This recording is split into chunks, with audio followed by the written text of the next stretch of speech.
Nosotros somos el grupo 3. Mi nombre es Alison Yareli Molina Domínguez. Con mi grupo le hablaremos un poco sobre la cuenta impuestos por pagar. Los impuestos por pagar o impuestos pendientes de pago son una cuenta contable que representa los compromisos económicos que tiene una empresa con el Estado correspondientes al pago de impuestos. Esta cuenta está clasificada como una fracción de los pasivos de la compañía, es decir, forma parte de las deudas de la empresa. Todas las empresas tienen deberes impositivos con los entes gubernamentales, dependiendo de la legislación y la carga tributaria, que varía en cada país. Esta cuenta contable registra los impuestos que aún no han sido cancelados por la empresa al Fisco Nacional en un lapso determinado. En algunos casos, la empresa tiene la obligación de retener un porcentaje de los impuestos sobre las facturas comerciales que éstas reciben y declaran directamente la cancelación de estos compromisos al fisco.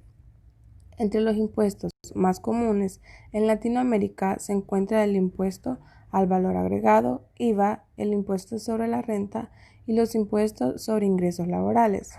Estos últimos comprenden las tasas sobre contribuciones a la seguridad social, así como los impuestos sobre las nominaciones y prestaciones monetarias. También tenemos las características que tienen una contribución para ser considerados un impuesto. Es la cantidad que contribuye una obligación. Deben ser establecidos por la ley, debe ser proporcional y equitativo, está a cargo de personas físicas y morales que se encuentran en la situación jurídica prevista por la ley. Deben destinarse a cubrir los gastos públicos. Gracias. Buen día, licenciado Cándido Pérez. Mi nombre es Ivania Marbeli Pérez Roches y a continuación le hablaré sobre el reconocimiento, la medición inicial y la medición posterior de la cuenta impuestos por pagar. El reconocimiento por impuestos corrientes. Una entidad reconocerá un pasivo por impuestos corrientes por el impuesto a pagar por las ganancias fiscales del periodo actual y de los periodos anteriores. Si el importe pagado correspondiente al periodo corriente y a los anteriores excede el importe por pagar de esos periodos, la entidad reconocerá el excedente como un activo por impuestos corrientes. El reconocimiento por impuestos diferidos. Se reconocerá un pasivo por impuestos diferidos si la recuperación del importe en libros de un activo o la liquidación de un pasivo da lugar al pago a pagos fiscales futuros mayores o menores de los que se tendrían si tal recuperación o liquidación no tuvieran consecuencias fiscales. La medición inicial.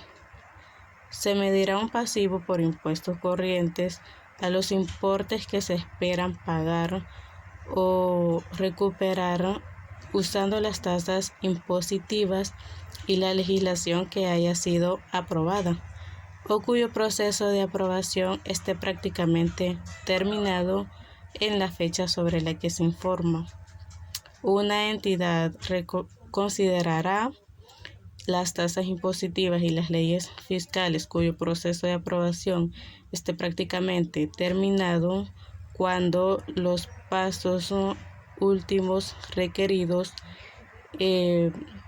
por el proceso de aprobación no hayan afectado históricamente al resultado, ni sea posible que lo hagan. Y por último tenemos la medición posterior. Y se dice que los impuestos por pagar se medirán al costo menos los montos enterados al fisco y esto se hará al final del periodo económico sobre el cual se está informando. Esto sería todo. Muchas gracias por su atención. Tengan un excelente día. Mi nombre es Mónica Yasmin Rauda Portillo y ese día a mi grupo le ha tocado exponer sobre la cuenta de impuesto por pagar. Y mi persona me ha tocado exponer los puntos de regla de presentación y la revelación. Bien, en la regla de presentación son distribución en el resultado integral en el patrimonio, una identidad que se reconoce al gasto por los impuestos. En el mismo componente el resultado integral total. Eso es decir que son operaciones continuadas, operaciones descontinuadas u otro resultado integral. En el patrimonio son como las transacciones u otros sucesos que dieron lugar al gasto por impuestos. También en la regla de presentación se muestra la separación entre partida corriente y no corriente, que son cuando la identidad presenta pasivo corriente o no corriente y la toman por la clasificación. Esto la separa para los estados de situación financiera. También no clasificaría ningún pasivo por impuesto diferido como pasivo corriente. En la revelación, como bien se entiende, son identidades que revelan la información que permitan a los usuarios de los estados financieros evaluar la naturaleza y los efectos financieros de las consecuencias de los impuestos corrientes y diferidos, de transacciones y otros eventos reconocidos. En esa información debe ser revelada por la separación dentro de los estados financieros de la entidad. Los impuestos corrientes o diferidos agregados relacionados con partidas son reconocidas como partidas de otro resultado integral. También sería el importe total de los impuestos corrientes y diferidos relacionados con la partida cargada y acreditada directamente al patrimonio. Una explicación de cualquier diferencia significativa entre gastos, o sea, los ingresos, por los impuestos y la ganancia contable multiplicada por la tasa impositiva aplicable. También otro punto de relevancia sería una explicación de los cambios de tasa o tasa impositiva aplicable y en la comparación de los periodos sobre el que se informa anterior, para cada tipo de diferencia temporaria y para cada tipo de pérdida y crédito fiscal no utilizado. Como último punto sería el importe de las diferencias temporarias deducible, pérdida o crédito fiscales no utilizada para los cuales no se haya reconocido activo por impuestos diferidos en el estado de situación financiera. Esos serían unos puntos de relevancia. Esto ha sido todo por mi parte. Buen día, mi nombre es Jessica Esmeralda González Lobato y me corresponde hablarles acerca del control interno de la cuenta Impuestos por Pagar. Algunas actividades que deben realizarse para el correcto control de esta cuenta son las siguientes. Debe tenerse un control escrito de los impuestos a los que está sujeta la empresa. La presentación de las declaraciones de los impuestos respectivos se debe hacer en las fechas que corresponde para evitar el recargo y las multas. Debe archivarse adecuadamente todas las declaraciones de los impuestos y se debe estar atento a todas las disposiciones legales que concedan exenciones de impuestos que favorezcan los intereses de la empresa. También les hablaré un poco acerca de los aspectos tributarios y mercantiles de la cuenta Impuestos por Pagar. Comenzando con los aspectos tributarios, tenemos dentro del Código Tributario el artículo 13, el cual menciona que impuesto es el tributo exigido sin contraprestación, cuyo hecho generador está constituido por negocios, actos o hechos de naturaleza jurídica o económica que ponen de manifiesto la capacidad contributiva del sujeto pasivo.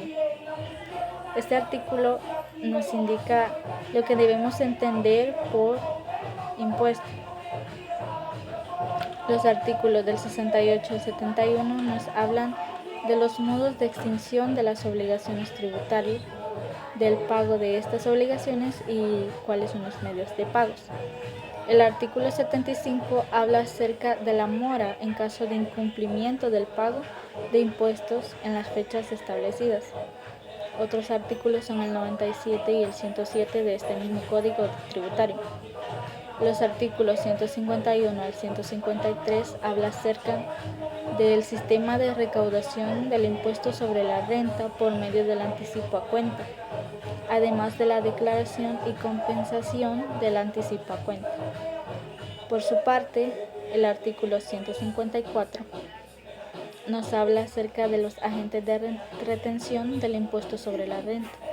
Con respecto a los aspectos mercantiles, tenemos dentro del Código de Comercio el artículo 435 y el artículo 436 del mismo código. Por su atención, muchas gracias. Es Fernando José Rodríguez Méndez y les voy a seguir hablando un poco acerca de los aspectos tributarios y mercantiles de impuestos por pagar. Vamos a hablar acerca de la ley del impuesto sobre la renta. En su artículo 1 podemos encontrar que estas son generadas a partir de las rentas por sujetos pasivos, los cuales estos generan una obligación de un impuesto. Asimismo, en su artículo 5, 6, 12 y 13 también podemos encontrar acerca de la aplicación de esta ley y de este impuesto. Ahora bien, el siguiente tenemos a la ley del impuesto a la transferencia de bienes y a la prestación de servicios, mejor conocida como ley del IVA, en donde en su artículo 1 podemos encontrar que esta es aplicable a las transferencias, importaciones y consumo de bienes muebles, así también al autoconsumo de servicios. En su artículo 2 podemos encontrar cómo este impuesto se aplica. En su artículo 51, literal D, nos habla acerca del procedimiento a seguir y del tratamiento con el cual se tiene que trabajar este impuesto. Ahora pasamos al siguiente tema, que es acerca del ejercicio práctico. Tenemos el ejercicio que nos dice así, que al 31 de diciembre del 2020 tenemos los siguientes saldos para la determinación del IVA a pagar del mes de diciembre. Nos dan un saldo de $7,800 en concepto de débito fiscal IVA y un saldo de $3,770 en concepto de crédito fiscal IVA. Nos dan un impuesto de $4,030.